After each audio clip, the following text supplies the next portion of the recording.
Viewers అందరికీ నమస్కారం. మాఘమాసంలో వచ్చే రెండవ ఏకాదశిని విజయ ఏకాదశి అని పిలుస్తారు. నెలలోనూ 2 సార్లు ఏకాదశులు వస్తాయి. వీటిల్లో దేని ప్రత్యేకత దానికే. నెలలకు 2 పక్షాలు ఉంటాయి. ఒకటి శుక్లపక్షం, రెండవది కృష్ణపక్షం. ఏకాదశిల చొప్పున ఏడాదిలో 24 ఏకాదశులు ఉంటాయి. ప్రతి నెలలోనూ పౌర్ణమి అమావాస్యకు ముందు ఈ ఏకాదశులు వస్తూనే ఉంటాయి. ఆ క్రమంలో మాఘమాసంలో బహుళ ఏకాదశి విజయ ఏకాదశి అంటారు. ఈ రోజున నిష్ఠతో ఉపవాసించి జాగరణ చేసి శ్రీ విష్ణుమూర్తిని పూజడం ద్వారా పాపాలు నశించి ముక్తి లభిస్తుంది. ఈ రోజున శ్రీ మహావిష్ణువు తులసి ఆకులు, దానిమ్మ పండ్లతో పూజ చేయని వారికి సకల సంపదలు చేకూరుతాయి. ఆడవారు ఏం చేసినా చేయకపోయినా తలలో ఈ పువ్వును పెట్టుకుంటే చాలు దీర్ఘ సుమంగళి యోగం కలుగుతుంది. లక్ష్మీదేవి అనుగ్రహంతో కష్టాలు పోయి దరిద్రాలు వదిలిపోతాయి. సకల ఐశ్వర్యాలు సిద్ధిస్తాయి. వారికి ఉన్న సమస్యలు తొలగిపోతాయి. ఐశ్వర్యాలు సిద్ధిస్తాయి. మీ భర్తకు కూడా మంచి జరుగుతుందని పెద్దలు చెబుతున్నారు అనే విషయాన్ని మనం ఈ వీడియోలో వివరంగా తెలుసుకుందాం. ఫ్రెండ్స్, అంతకన్నా ముందు వీడియోకి ఒక లైక్ కొట్టి మా ఛానల్ని సబ్స్క్రైబ్ చేసుకొని మాకు సపోర్ట్ చేయడం మర్చిపోవద్దు. ఎందుకంటే మీ సపోర్ట్ మాకు చాలా అవసరం. ధర్మరాజు శ్రీకృష్ణుడితో కృష్ణ మాఘమాసంలో బహుళ పక్షంలో వచ్చే ఏకాదశి పేరేమిటి, దాని గురించి నాకు వివరించండి అని అడిగాడు. దానితో ప్రత్యుత్తంగా శ్రీకృష్ణుడు ఇలా వివరించాడు. రాజా, మాఘమాసంలోనే కృష్ణ పక్షంలో వచ్చే ఏకాదశి పేరు విజయ ఏకాదశి అని తెలియజెప్పడాన్నే ఈ ఏకాదశి గురించి నీకు అందంగా వివరిస్తాను. పాటించడం ద్వారా అన్ని పాపాలు ఒకేసారి నశించిపోతాయి. ఈ ఏకాదశి గురించి ఓసారి బ్రహ్మదేవుడు నారదునికి చెప్పాడు అని ఇలా వివరించసాగాడు.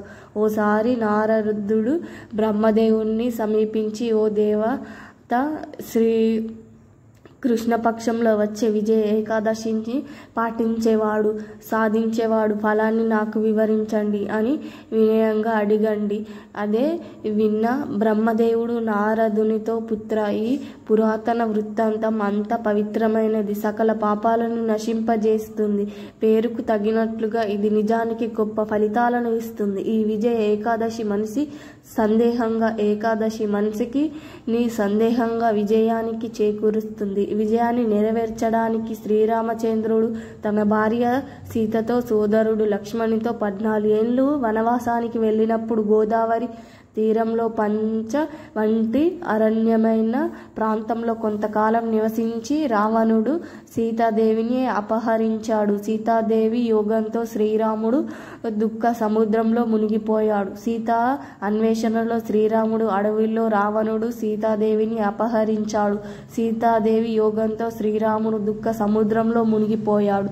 సీత అన్వేషణలో శ్రీరాముడు అడవిలో తిరుగుతూ మరణించున్నప్పటికీ పక్షురాజు కలిశాడు. ఆ తర్వాత శ్రీరాముడు సుగ్రీవుడితో స్నేహం చేశాడు. అప్పుడు రామచంద్ర కార్యాన్ని పెద్ద వారణాసైన్యాన్ని ఏర్పాటు చేశాడు. ఇంతలో కపిరాజు హనుమంతుడు లంకలో అశోకానికి వెళ్ళి సీతను చూసి ఈ అంగుళికాన్ని ఆమెకు సమర్పించి ఆ అంతఃపురాన్ని పూర్తి చేశాడు. దగ్గరకు వచ్చి నమస్కారం అతనికి వివరించాడు. అప్పుడు శ్రీరాముడు పెద్ద వానర సైన్యంతో సముద్ర తీరాన్ని ఆదరించి లక్ష్మణుడితో, సావిత్రి, తిమింగలాలు, ముసళ్ళు, భయంకరమైన జలచరాలు నిండి ఉన్న ఆ అతి ఘోరమైన సముద్రాన్ని దాటగలమా అని అడిగాడు. రాముని మాటలకు ప్రత్యుత్తంగా లక్ష్మణుడు, దీపంతో అయోధ్యకుడు అనే ఒక ముని ఉన్నాడు. ఆయన ఆశ్రమం ఇక్కడ 4 మైళ్ళ దూరంలో ఉంది. బ్రహ్మ దర్శనం కలిగి ఈ సముద్రాన్ని దాటి ఉపాయాన్ని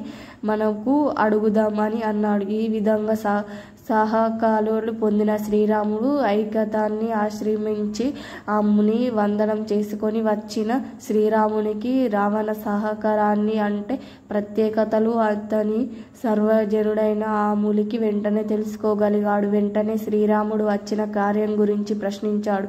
ఈ సాగర తీరానికి మీ కృప కోసం వచ్చాను, చెప్పండి అని అడిగాడు. దానికి ప్రత్యున్నంగా శ్రీరామునితో, శ్రీరామ, జగత్తు సాధారణంగా సంపదలు పొందగలిగే ఒక అద్దుకునే వృత్తాంతాన్ని చెప్పుతాను, పాటించాలి. రామచంద్ర, మాఘమాసంలో కృష్ణ పక్షంలో వచ్చే ఏకాదశి విశేషంగా ప్రసిద్ధి ఉంది. ఏకాదశి ముందు బహుళ వెండి, రాగి లేదా మట్టి కుండలో నీరు నింపి దానిని మామిడి ఆకులతో అలంకరించి నారాయణ మూర్తిని ఏకాదశి రోజు ప్రతిపాలన నైవేద్యంగా సమర్పించాలి. నారాయణను పూజించాలి. ఆ రాత్రి జాగరణ కూడా చేయాలి. మరునాడు ఆ పాత్రను నదీ తీరంలో, కొలంలో లేదా సరస్సులో ఉంచాలి. సూర్యనారాయణ తర్వాత దానిని ఆ దేవిగా పూజించాలి. ఆ తర్వాత నారాయణమూర్తితో పాటు ఆ పాత్రను ధర్మచర్య వ్రతాన్ని పాటిస్తూ బ్రాహ్మణునికి దానం చేయాలి. ఈ విధంగా చేస్తున్నావు, ఆశ్చర్యంగా శత్రువులను ఓడిస్తావు అని అన్నాడు. ఏకాదశి పాటిస్తే సముద్రం మీద వారధి కట్టిన తర్వాత రావణునితో యుద్ధం చేసి విజయాన్ని సాధించాడు. బ్రహ్మదేవుడు చెప్పిన బుద్ధ కథ. మానవుడు విజయ ఏకాదశి వ్రతాన్ని తప్పకుండా పాటించాలి. విజయ ఏకాదశి మహిమ మనిషి యొక్క సమస్త పాపాలను నశింపజేస్తుంది అని చెప్పాడు. ఆ కృష్ణుడు ధర్మరాజుతో చెప్పాడు, లక్ష్మీనారాయణ పూజ చేస్తే కోరిన కోరికలు విజయవంతంగా నెరవేరుతాయని శాస్త్ర పండితులు చెబుతున్నారు.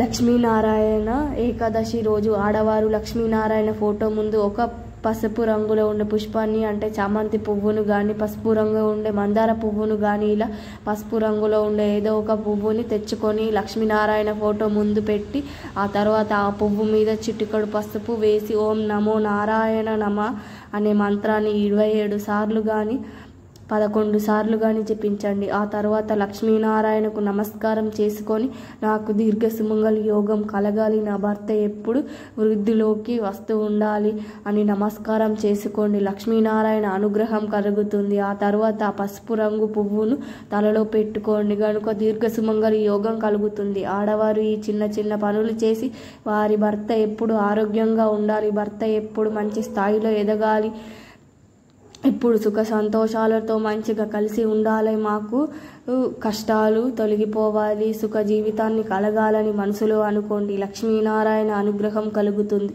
ఈ వీడియో కనుక మీకు నచ్చితే లైక్ చేయండి, షేర్ చేయండి, అలాగే మా ఛానల్ సబ్స్క్రైబ్ చేసుకోండి. మీ అందరికీ ధన్యవాదాలు.